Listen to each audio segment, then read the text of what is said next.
Hi guys, this is Bryan Capone from the Capone for Your Home team here at Berkshire Hathaway Home Services, Fox and Roach Realtors in Center City, Philadelphia. Today we're going to talk about appraisals. Take, I don't know, 5 now, I think, at this point. I rambled for a little while. We're going to get right to the point. What is an appraisal and how does it come into play in a transaction? An appraisal is a third party's interpretation of value for a property. The buyer's bank, whoever is doing their mortgage, will order an appraisal paid for by the buyer, and the appraiser is going to come out and verify that the property is worth, at minimum, hopefully, the sale price of the property.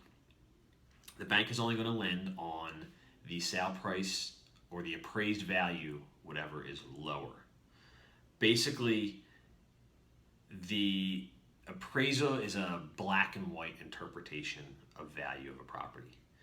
It's, if you're talking art and science, it is the science component. There's not much art to it. In my world as a realtor, when we're valuing properties, we look at art and science. So yes, we compare numbers of bedrooms, numbers of bathrooms, air conditioning, finished basement, all these things. But we also look at some of the intangibles, things that we as market specialists know about a particular property that will make it more desirable, less desirable, sell more quickly, take a little longer time on the market. Is it on a busy street? Is it not on a busy street? Is it in a certain school catchment? All of these things are what we call the art side of it. The appraisal side of it is very black and white. You literally have the subject property and all its features, and then you have the 3, 6, whatever comparable properties that the appraiser will use, and he or she will make mathematical adjustments. So our subject property does not have central air. One of the properties we're comparing it to does have central air. Central air is worth about $10,000 in the appraisal world. If that property sold for X with central air, all things being equal, our property will sell for X minus $10,000, all things being equal, because we don't have central air. So you make these adjustments up and down to come out with a bottom number for all of these properties, and then I don't know what they do. They median them, they average them out, they make their adjustments to come up with what they perceive to be the value of the property. So that's what an appraisal is. Where does it come into play in a transaction? So again, the buyer's bank orders the appraisal, and the agreement of sale will have references to an appraisal in 2 different areas. One would be in the financing section of the agreement. It will literally say loan to value ratio not to exceed a certain number. So if the buyer's putting down 20%, it'll say loan to value not to exceed 80%. So if you do the math, if the property appraises at exactly the sale price, your loan to value is going to be right at 80%.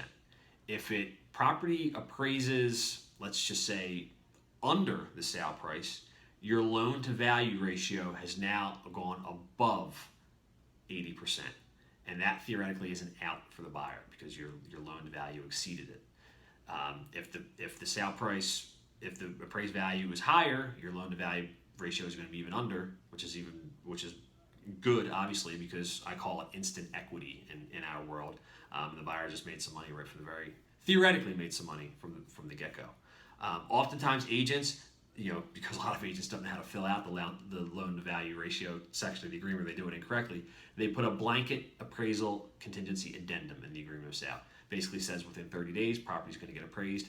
If it doesn't appraise at the purchase price, there's a couple other options, but the one I often use is purchase price. The buyer can, attempt to renegotiate, or they can walk away and get all their deposit money returned. We like to say cooler heads usually prevail. Buyer comes out of pocket a little bit, seller comes down in price. Everybody's working towards the same goal, and hopefully you come to an agreement. I like to say we do a good job here at the Capone for Your Home team of negotiating and educating our clients on value, so we don't have these problems, we don't have these appraisal issues. You saw it more when the market was kind of recovering and, we bottomed in 12, but in those areas where values were all over the place, the market was so crazy, you didn't know what values were.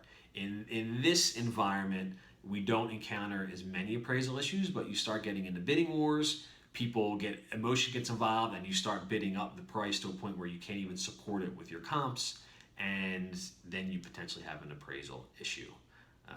You know, one of the best ways to avoid all of that is a cash transaction. It's one of the best ways to see pricing in the marketplace increase without too many headaches, so to speak, is cash deals. It doesn't matter what the appraised value is. The buyer wants it, they get it. That's now your new comp. There was no appraisal done. Everybody agreed to it. And that sets the bar for future finance deals and appraisals. Say, okay, we now have a higher comp. And that's how you see prices increase in the marketplace. So a little bit on appraisals. Bryan Capone, the Capone for Your Home team, Berkshire Hathaway Home Services, Fox and Roach Realtors, Center City, Philadelphia. Thank you.